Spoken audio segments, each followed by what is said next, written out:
नमस्कार। आज का ये वीडियो थॉमस रॉबर्ट माल्थस पर डाला जा रहा है, जो कि जनसंख्या के सिद्धांत के प्रणेता माने जाते हैं। उनके अन्य आर्थिक विचार भी काफ़ी महत्वपूर्ण हैं। थॉमस रॉबर्ट माल्थस का जन्म 1766 में इंग्लैंड में हुआ। उनकी उच्च शिक्षा कैम्ब्रिज विश्वविद्यालय से हुई। ग्रीक, लैटिन, इंग्लिश इन सभी भाषाओं के जानकार थे। बाद में वे एक पादरी बन गए और उनका प्रथम निबंध the crisis a view of the recent interesting state of great Britain पर आया, जिसमें उन्होंने पिट के शासन की आलोचना की थी। ये वो समय था जब इंग्लैंड में औद्योगिक क्रांति आरंभ हो चुकी थी और वहाँ की जनसंख्या काफ़ी तेज़ी से बढ़ रही थी। ऐसी समय में उनका ये लेख काफ़ी महत्वपूर्ण रहा।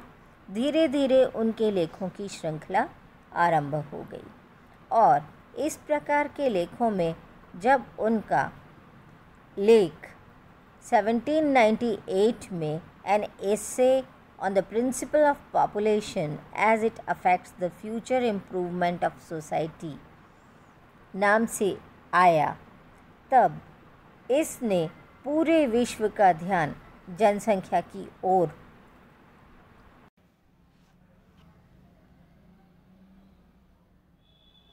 माल्थस के आर्थिक विचारों पर उनकी परिस्थितियों का काफ़ी प्रभाव पड़ा। उस काल में इंग्लैंड में जनसंख्या में तीव्र वृद्धि हो रही थी। औद्योगिक क्रांति का आरंभ हो चुका था, जिसमें पूंजीपतियों के द्वारा बहुत प्रतिभाशाली व्यक्तियों का प्रभुत्व बढ़ता दिखाई दे रहा था। श्रमिकों का शोषण हो रहा था। इसी तरह से वणिकवादियों और निर्वादवादियों की धाराओं की प्रतिक्रियाएं भी सामने आ रही थीं। माल्थस के समकालीन विचारकों ने भी अनेक प्रकार के आर्थिक विचार प्रस्तुत किए थे। इन सब को देखते हुए माल्थस के आर्थिक विचारों पर काफ़ी प्रभाव पड़ा। माल्थस के आर्थिक विचारों को हम मूल रूप से 4 भागों में विभक्त कर सकते हैं। वे हैं, सबसे पहले जनसंख्या का सिद्धांत, दूसरा मूल्य का सिद्धांत, तीसरा वितरण का सिद्धांत। वितरण के सिद्धांत में उन्होंने लगान, मजदूरी और लाभ इन 3 पर अपने विचार व्यक्त किए हैं। और चौथा अति उत्पादन का सिद्धांत। ये सभी सिद्धांत हर काल में महत्वपूर्ण हैं और आज भी इनका उतना ही महत्व है जितना माल्थस के काल में था। माल्थस का जनसंख्या सिद्धांत एक ऐसा सिद्धांत है जिसने सबसे पहले अति जनसंख्या को स्पष्ट किया। इस सिद्धांत ने जनसंख्या के आधिक्य को एक अनिवार्य दोष के रूप में अर्थव्यवस्था के लिए माना और उन्होंने ये माना कि जनसंख्या का इस तरह से बेतहाशा बढ़ते रहना एक दिन मानवता के लिए, स्वयं के लिए ही खतरा हो सकता है। उनके सिद्धांत में 2 मुख्य बातें सामने आती हैं। पहली, खाद्य सामग्री में वृद्धि और दूसरी जनसंख्या में वृद्धि और तीसरी इन सब में असंतुलन। उन्होंने इन दोनों को लेते हुए यह बताया कि यदि हम खाद्य सामग्री के उत्पादन का लेखा जोखा देखें, अनेक वर्षों के उसके आंकड़े देखें तो हमें मिलेगा कि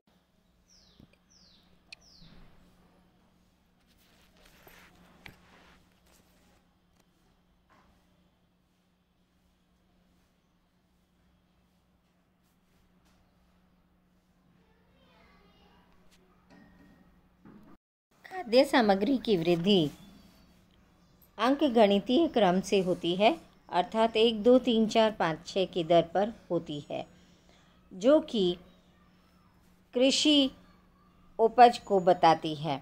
दूसरी ओर जनसंख्या की वृद्धि बहुत तीव्र गति से होती है, जो ज्यामितीय दर या गुणोत्तर श्रेणी में होती है। 1, 2, 4, 6, 4, 8, 16 इस तरह से होती है। इस तरह से यदि हम देखें तो जनसंख्या 1, 2, 4 फिर 8 फिर 16 हर बार दुगनी हो जाती है, और दूसरी ओर खाद्य सामग्री बिल्कुल अंकगणितीय क्रम में बढ़ती है। ऐसी स्थिति में कुछ समय के पश्चात जनसंख्या और खाद्य सामग्री में असंतुलन उत्पन्न हो जाएगा, और इस असंतुलन के कारण भूखमरी, कष्ट, निर्धनता ये सब फैल जाएंगे। माल्थस का कहना है कि प्रकृति की मेज सीमित अतिथियों के लिए ही लगी हुई है, इसलिए जो बिना निमंत्रण के आएगा उसे अवश्य ही भूखा मरना पड़ेगा। उनका यह मानना है कि जनसंख्या और खाद्य सामग्री की इस असंतुलन को कम करने या असंतुलन हो ही नहीं, इसे रोकने के लिए 2 प्रकार के साधन हो सकते हैं कि जनसंख्या को खुद ही कंट्रोल किया जा सके। उन्होंने इसके जो उपाय बताए, जन्म दर को रोकने के जो उपाय उन्होंने बताए, वे थे बड़ी उम्र में विवाह करना, संयम का जीवन जीना, ब्रह्मचर्य, विभिन्न प्रकार के संतति निग्रह के साधनों का प्रयोग इत्यादि। ये 2 प्रकार से हो सकते हैं, या तो स्वयं ही नैतिक प्रतिबंधों के आधार पर जनसंख्या को कंट्रोल किया जा सके, अथवा कृत्रिम साधनों के द्वारा संतति निग्रह का कुछ उपाय किया जा सके।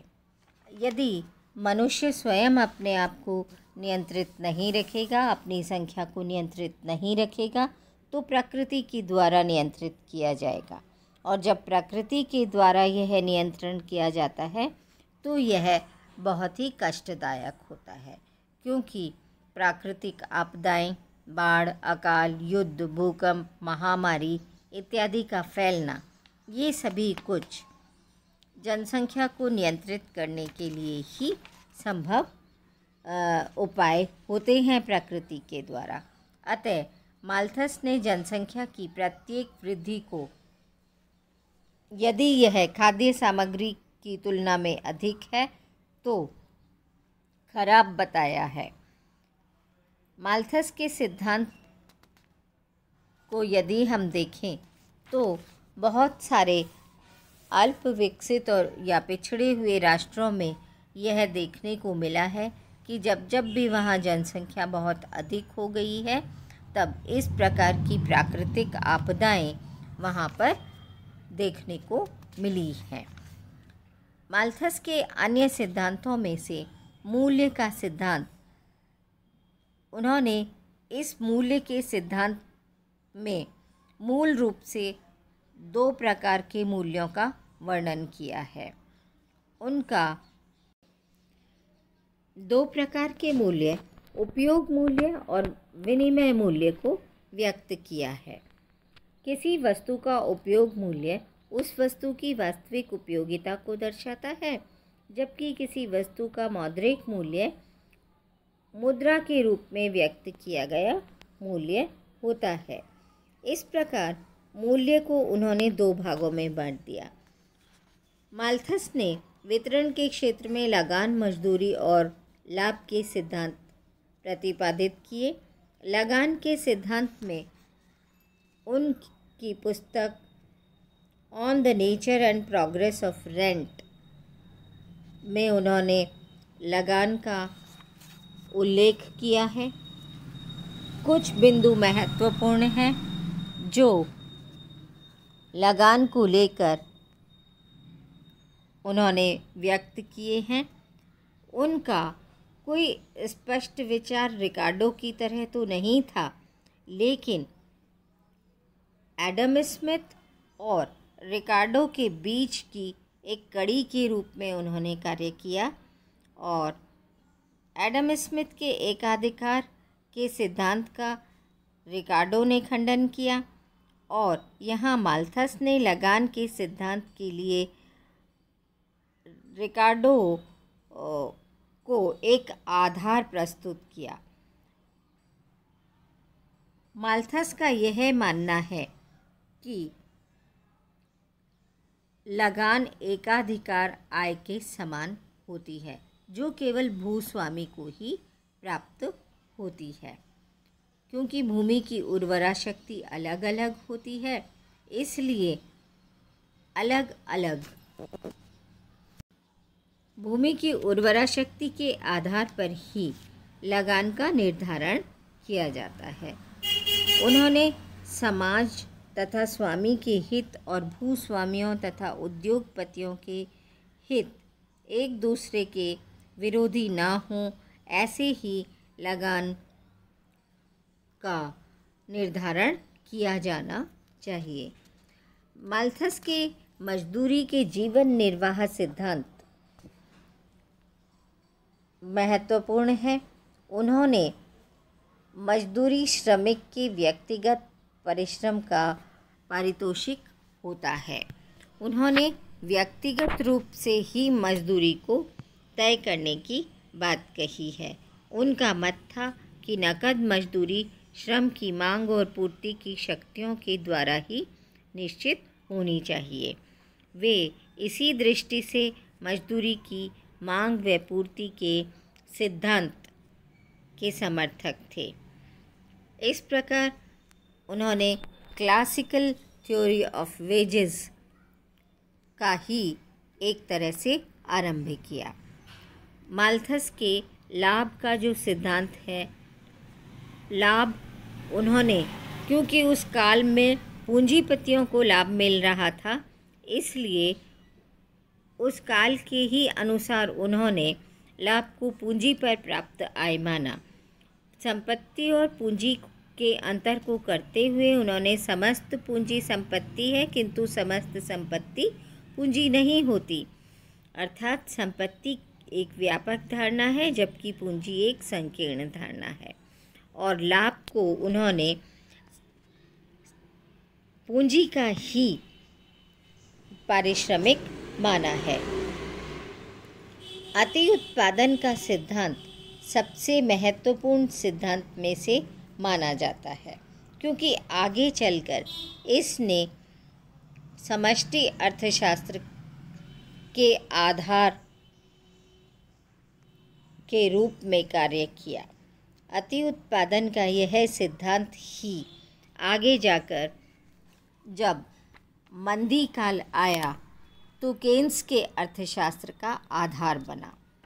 1815 से लेकर 1820 तक का समय जो इंग्लैंड का था, उस काल के अध्ययन के आधार पर उन्होंने जो लेख लिखे वे ही अति उत्पादन के सिद्धांत के रूप में माने जाते हैं। माल्थस के मतानुसार व्यक्ति अपनी आय को दो प्रकार से व्यय करता है, या तो वह उपभोग करेगा अथवा वह अपनी आय को बचाकर रख लेता है। ऐसे में उनके अनुसार धन के वितरण का उपभोग और विनियोग पर प्रभाव पड़ता है। बचतें ही विनियोग का आधार बनती हैं और इस तरह से प्रभावपूर्ण मांग निर्धारित करती है। और उन्होंने कहा कि जब जब भी अति उत्पादन की स्थिति होगी तो मंदी का सामना करना पड़ेगा, क्योंकि यदि मजदूरी में कटौती कर दी जाए तो भी प्रभावपूर्ण मांग कम हो जाएगी, अनुत्पादक उपभोग बढ़ जाए और उस पर सरकार के द्वारा यदि व्यय किया जाए तो यह बहुत आवश्यक है कि एक ऐसे देश को जिसकी उत्पादन क्षमता अधिक है, अनुत्पादक उपभोक्ताओं का एक समूह रखना चाहिए। अर्थात उन्होंने जो अति उत्पादन की स्थिति है उससे निपटने के लिए इस प्रकार के कुछ उपाय भी बता रखे हैं। यदि हम माल्थस के विचारों का आर्थिक विचारधारा में योगदान देखें तो बहुत ही महत्वपूर्ण योगदान है, क्योंकि उस सदी में 18वीं शताब्दी में जो विचार उन्होंने आर्थिक जगत में दिए वे आज भी नए विचारों के लिए आधार बने हुए हैं। केन्स का पूरा अर्थशास्त्र उनके सिद्धांत पर खड़ा हुआ है। उनके लगान संबंधी विचार रिकार्डो के लगान सिद्धांत का आधार बने। वे अर्थशास्त्र के संस्थापक के साथ साथ खड़े हुए दिखाई देते हैं और इसलिए उन्हें सह संस्थापक भी माना जा सकता है। उनका अर्थशास्त्र स्थैतिक न होकर गतिशील है, क्योंकि उनके सारे लेख एक लंबे समय के आंकड़ों पर आधारित है। उनका अध्ययन कुछ लंबे समय के जो परिवर्तन थे उनको लेकर लिखे गए थे। जनसंख्या का सिद्धांत उन्होंने वैज्ञानिक रूप से भी प्रतिपादित किया है। यदि हम देखें तो उनके इस सिद्धांत के बाद ही चार्ल्स डार्विन का सिद्धांत आया है। कई मायनों में वे चार्ल्स डार्विन के सिद्धांत को भी प्रभावित करते हुए दिखाई देते हैं और कुछ लोग यह मानते हैं कि डार्विन को माल्थस के प्रति आभार व्यक्त करना चाहिए कि उन्होंने जनसंख्या के ऐसे सिद्धांत को देकर सर्वाइवल ऑफ द फिटेस्ट की जो थ्योरी है डार्विन की, थ्योरी ऑफ इवोल्यूशन, उसको भी प्रभावित किया है। उन्होंने सांख्यिकी के आधार पर इस चीज़ को स्पष्ट किया कि खाद्य सामग्री अरिथमेटिक प्रोग्रेशन में बढ़ रही है और जनसंख्या ज्योमेट्रिक प्रोग्रेशन में बढ़ रही है। इस प्रकार गणितीय सूत्रों को शामिल करके उन्होंने अर्थशास्त्र के एक नए आयाम को स्थापित किया है। रॉबर्ट माल्थस का अर्थशास्त्र में उतना ही विशिष्ट स्थान है जितना कि एडम स्मिथ का। धन्यवाद।